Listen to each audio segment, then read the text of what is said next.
There's a dangerous, often assumed thought that what our kids do online is none of our business. Don't buy it. For the Colson Center, I'm John Stonestreet. This is Breakpoint. The stats are sobering. According to the American Psychological Association, the average age of a child's first exposure to pornography, 13 years old. Many see it as young as 5.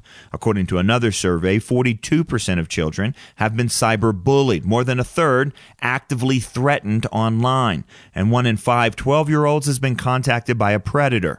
Other pitfalls of unsupervised and unlimited screen time might not be quite as awful as all that, but it's still worth knowing about. One doctor, writing at Psychology Today in 2015, described how overuse of technology leaves kids, quote, moody, crazy, and lazy. Phones and tablets overstimulate young nervous systems, resulting in disrupted sleep, fried reward circuits in the brain, multiplied stress, and fractured attention spans. The younger the child, the worse the damage seems to get. All of this is why so many of the top executives and engineers in Silicon Valley refuse to give their own kids the mobile devices they make. In 2018, the New York Times ran a feature describing these parents at Facebook, Apple, Microsoft, Mozilla, and other tech giants who raise their own children tech-free. One Facebook veteran ominously told the Times, "I'm convinced the devil lives in our phones and is wreaking havoc on our children." Are we taking their alarm, the one being sounded by these executives, seriously enough?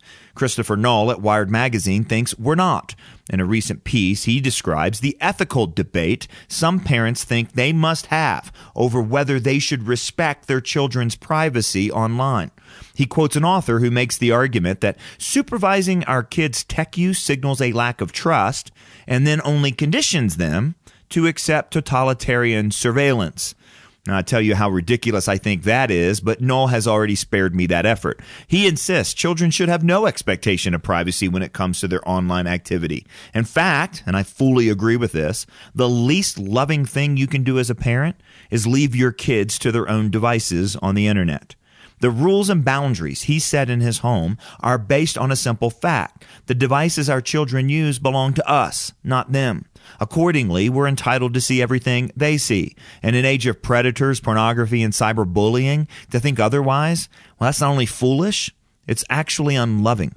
Brett Kunkel and I make these same points in our book, A Practical Guide to Culture. For starters, kids and teens shouldn't be using devices unsupervised. Computers, tablets, and phones should only be available for use in high-traffic areas of the home. No locked doors. Second, there should be no way for our kids to keep secrets from us. Know their passwords. Remind them often of your ability to check their online activity at any time.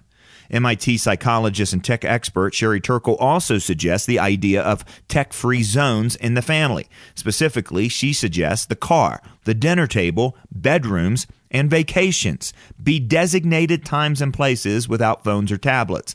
This gives kids a chance to reset, to engage in other activities, and to practice social skills not mediated by text message. In our home, we've also found that a weekly Sabbath break from our devices better prepares us for the week ahead. But most importantly, none of this works without strong positive relationships with our children.